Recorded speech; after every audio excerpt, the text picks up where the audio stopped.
Hey guys, what's up? It's Kimray and I'm back with another video. This video is entitled Why I Love Queen Sugar. So if you're not familiar with Queen Sugar, it is a drama TV series that comes on OWN every Wednesday night at 9 p.m. Producer Ava DuVernay. It's a wide array of great actors and actresses filled with lots of culture, filled with lots of life lessons and different things that the Black community struggles with, and police brutality and things down south, and really having a voice.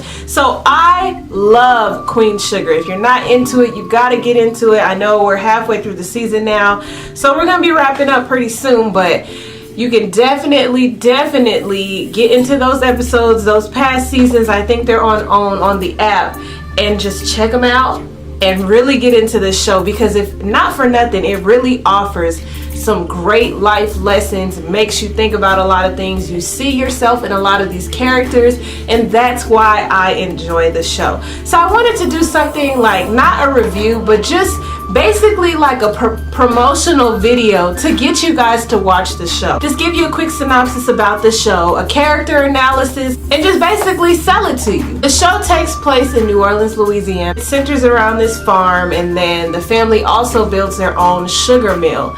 And it really focuses on Black farmers and Black owners and family and culture within the New Orleans, and family drama and how to deal with it, and anxiety and mental illness, and having insecurities. It's just so many things, and it really excites me to see such clever and thorough work done by someone who represents our community. So let's get into a character breakdown now that I've gave you the synopsis. So the dad who passed away, he had 3 kids. He had Ralph Angel, Nova, and Charlie. Charlie, I believe, is the oldest. She's the one that is, her mother's white, and her dad, they share the same dad, but they don't share the same mother. So she used to come every summer, but she's around. She's decided to move her and her son Micah back. Charlie is the businesswoman. She is the go-getter. She's the one who gets what she wants, but she's also very quaint.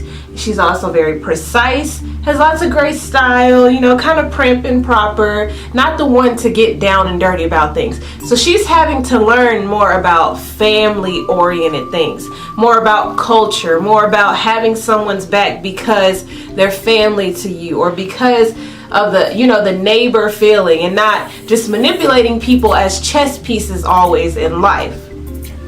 Nova is the direct opposite, honey. The last season, she was selling weed at her house and talking about the herbal things that you need, and she was with the chakras and doing all this stuff, the kind of the New Orleans culture, and she's very like earthy, but she's also the writer. She's the Black Lives Matter movement one. She's the one that's gonna have all the different protests going, and she's the activist, but she's also very smart. She's also very crafty, and she's gonna get down and dirty with you also, but with her hands. She's gonna get in the mud, while Charlie might be the one to delegate that.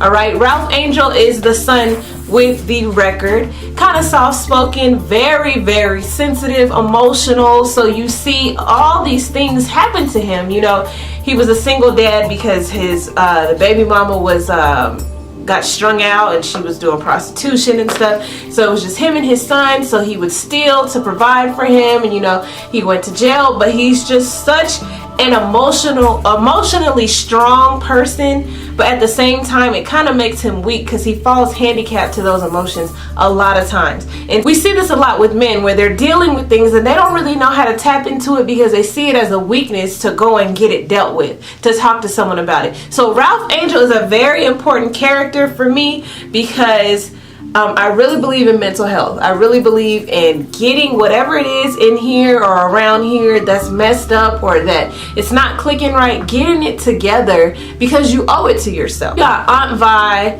and Hollywood. So Aunt Vi was the dad's sister, and she's very, very independent. She's been through lots of different relationships where she was done wrong. So she's always trying to prove herself, always trying to prove that she can do 50 million things at once. We find out that she's been diagnosed with lupus. And so that's just like, instead of treating it like I need to take better care of myself or, you know, take breaks more often, she kind of treats it like this is not going to beat me and I'm not going to tell anyone about it because I don't want them to feel like I'm weak. But Vi is definitely just that person that's like, you know, she's gonna take it all on. So she has she makes these homemade pies, and she's starting her own business, and she has investors, has them in the local grocery store, and to her right she has a wonderful man named Hollywood. Now Hollywood, I didn't know any men like Hollywood, okay? Hollywood was a provider. He was sensitive. He made her laugh. He told her what she needed to hear rather than what she wanted to hear. But Hollywood is also significantly younger than Vi. So Vi in the beginning of the relationship was always competing with other women. You know, his mom had sneaky stuff to say. But we realized that Vi and Hollywood are in it for the long haul. Right now we're seeing a really good man who's trying to be a man to a woman who is not really allowing that. So we also know that a lot in our community. Darla is Ralph Angel's baby's mama, okay? Like I said, she was strung out. She had got on drugs real bad, and she was doing prostitution. And so Ralph Angel took his son, and they went on with their life. But when she got clean, you know, she wanted to see her son. She wanted to be more involved in his life. So they kind of deal with the dynamic because Ralph Angel's mental health is just so detrimental. I mean, every time I watch Ralph Angel's character, I just get so annoyed because it's so many things that he falls victim to because he just doesn't speak. He doesn't speak up. He doesn't communicate. I mean, literally, he doesn't speak up. But he doesn't communicate what is going on. What are you feeling? How can we work through this? So because he doesn't do that, it creates so many problems. You know, for me, I feel like Darla, she was messed up. You know, and if you haven't been watching the season, I'm not going to tell it all. But, you know, she was messed up for a lot of the things that she did, you know, during Blue's lifetime and in their relationship. But my thing, I'm gonna always say forgiveness. I'm gonna always push the forgiveness narrative. You know, I'm not ever gonna say that it's easy. I'm not ever gonna say that it happens just like that. But I'm gonna always push, you know, maybe you should forgive for the sake of yourself or for the sake of whatever.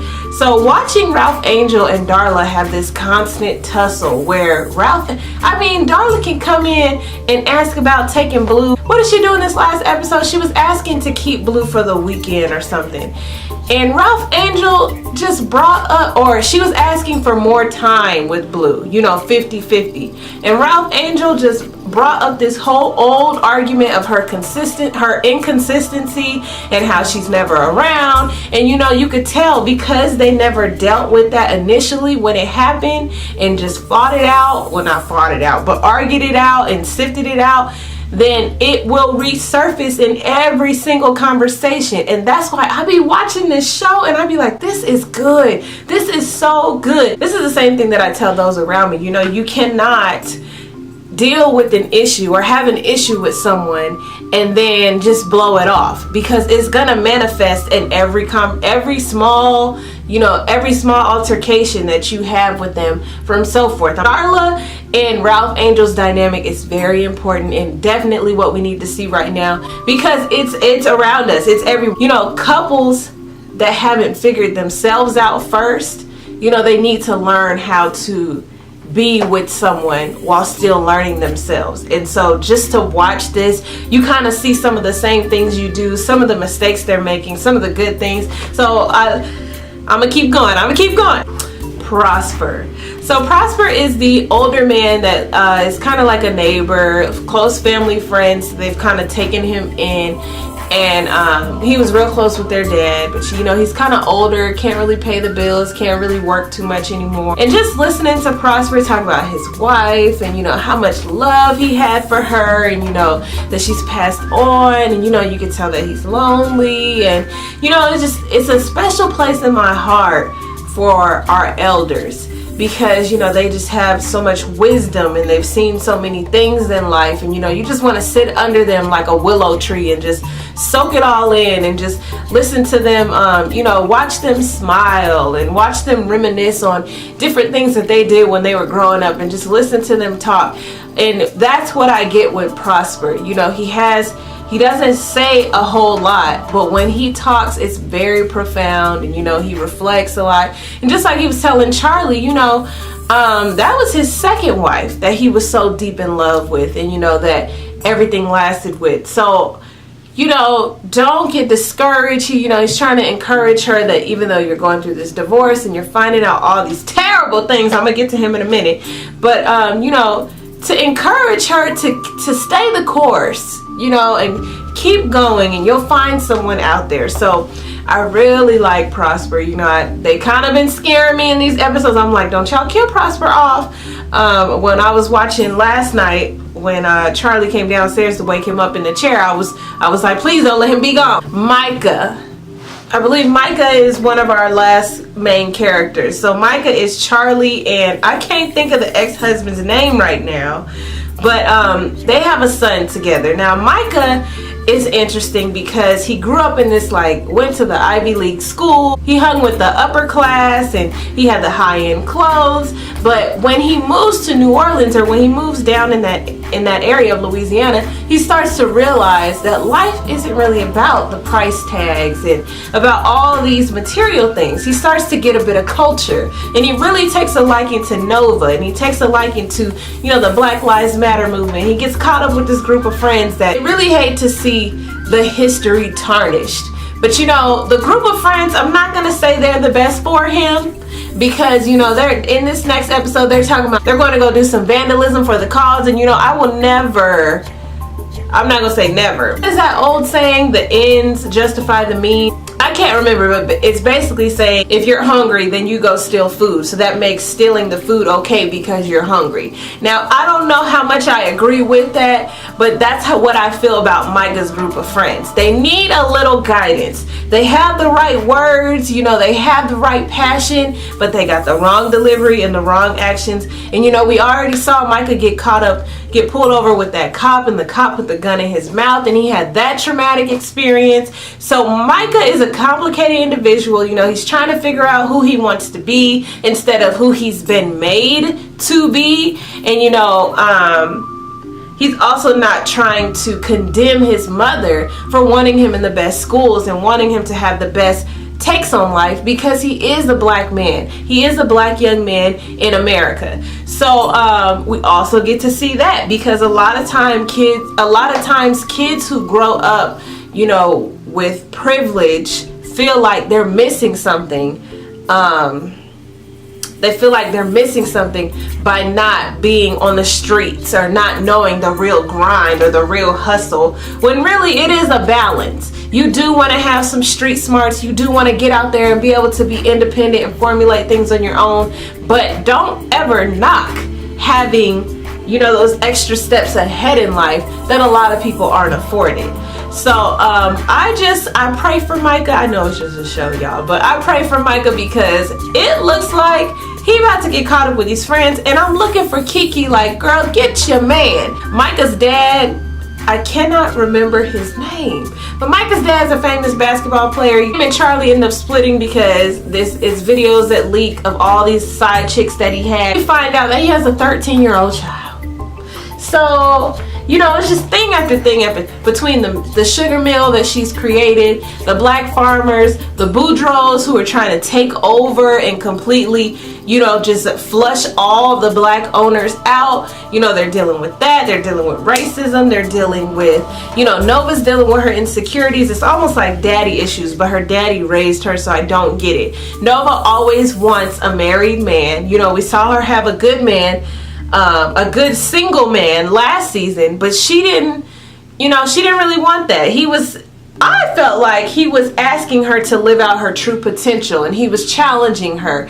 But Nova was saying, you know, you're asking for something that I don't have. So I didn't really see it like that. But this show is so important for the culture because, like I was saying, as you've heard, each character has something that we deal with. It is just really the show for us. I encourage you to tune in. It's great for our culture. It's great to see, you know, so many different colors and the cinematography and the photography and the different use of talent on the show, and you know, the different hair that we see. We saw Charlie go from the weaves because she was used to that business lifestyle to taking her weave out and clinging to her natural roots.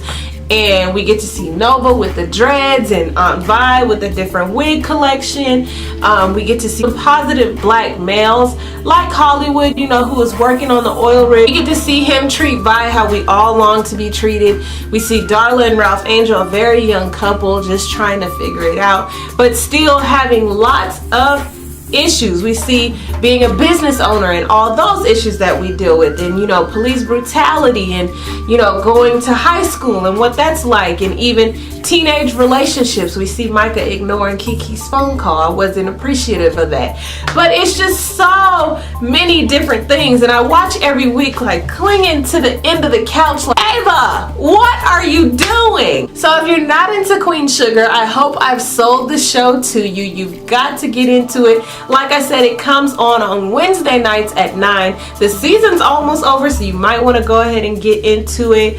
I tweet on Twitter under the hashtag Queen Sugar with all the rest of Black Twitter. You know, we like to talk about the different social issues going on, you know, different hairstyles, all the different things going on. You know, it's very synonymous, and I can't say it enough, with things that you deal with every day. If you are feeling alone, feeling like nobody knows what you're going through, it might be on Queen Sugar. It really might. And if not, hop yourself on Twitter and have a good time with us while we're tweeting on Wednesday nights or on Monday nights through the Foolery, or you know, any other time any show comes on, I'm putting the hashtag just to see who's tweeting, because that's really what I enjoy doing. So again, I'm Kemaray. This is Kemaray Music TV. I appreciate you guys for tuning into another video. Make sure you like the video, share the video with your friends, subscribe to my channel down below, and I'll see you guys next time.